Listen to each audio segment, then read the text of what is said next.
Hello, welcome. Thanks for joining me as we talk about stress management and how to handle things during a turbulent time. I'm Kristen Griffin, and I'm the Vice President of Student Services here at the University of Phoenix. I also happen to be a single working mom, earned my master's degree as a single working mom. So this whole idea of having multiple roles, with each of those roles having various responsibilities that you need to tend to, sometimes all at the same time. And oh, by the way, doing that while we're in this new time that we're all dealing with, it's a very real thing. So my intention for our time today is to give you 5 different tips that will help you manage your stress differently. And my hope is that there will be at least one nugget that you can take and apply into your daily life as soon as this call ends. So as we start, let me share some things with you. I want us to think about stress in the context that it's actually a positive thing. It can be a driving force and drive action in our life. It's when it gets out of balance that it can cause paralysis and uncertainty of what direction or what next step to take. And so as Viktor Frankl put it in Man's Search for Meaning, there's a stimulus that happens and there's a response that we have. And in between those two things, there's this space. And it's within that space that we actually have the power to choose how we want to show up and who we want to be within the circumstance that is presented to us. And when something in life happens, the first thing we tend to do as human beings is to control our physical environment. It's tangible. It's something we can see. It's something we can do. There's action we can take. And so we're seeing people stock up on groceries and supplies, all of that right now. I'd like us to also realize that we can't dismiss how important it is to also know how to control our mind, as that can be a very great determining factor into how well we manage stress. So the first tip that I have to offer you is that you have to actually decide that you want to manage your stress differently. And that means you have to be willing to let go. It's a very difficult thing to do and a challenging thing to wrap our brain around exactly how to do it. And the first thing that's important is to realize that you can't dismiss that the way you are responding to stress currently, even if it's not serving you, does have a positive intention. Every stress response is different. Some people bury their head in the sand and they just do nothing. They are completely paralyzed. Other people have a more aggressive response and they get really angry and they may have things show up. They show up as a different person to the people around them. Some people have a lot of worry, a lot of anxiety. I'll share my own.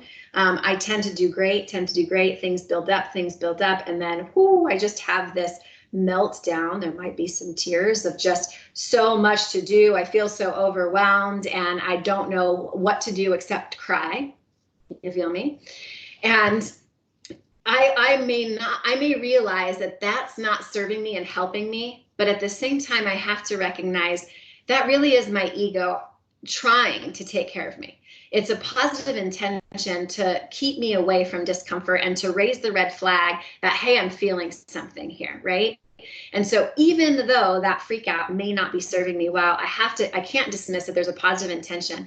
And so once I can recognize that, then I can also realize what I need to let go of, because in order to move forward, I have to let go of something else. There has to be a compromise there.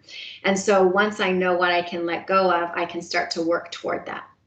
Number 2 is paying attention to who you spend your time with.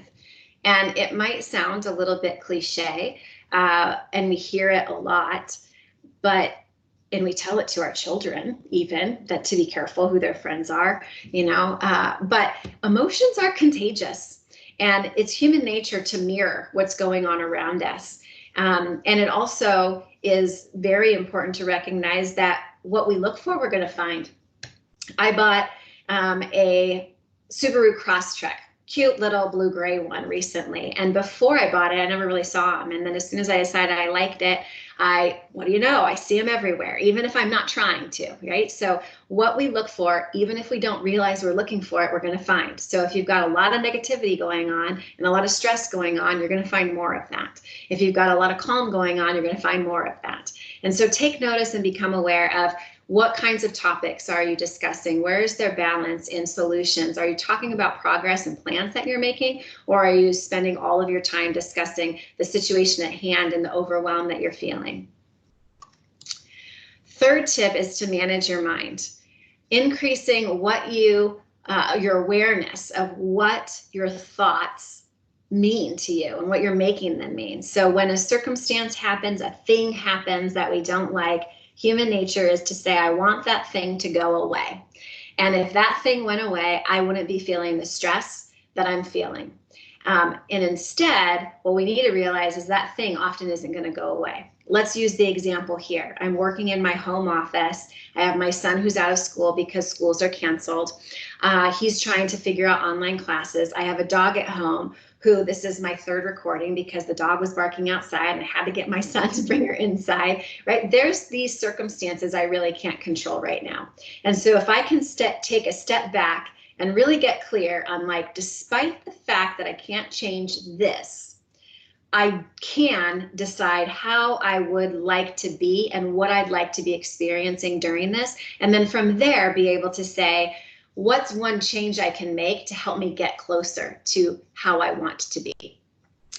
Number 4 is maximizing your time. This is totally different than managing it because it's the one thing in life that actually is equal amongst all of us. We all get the same 24 hours in a day.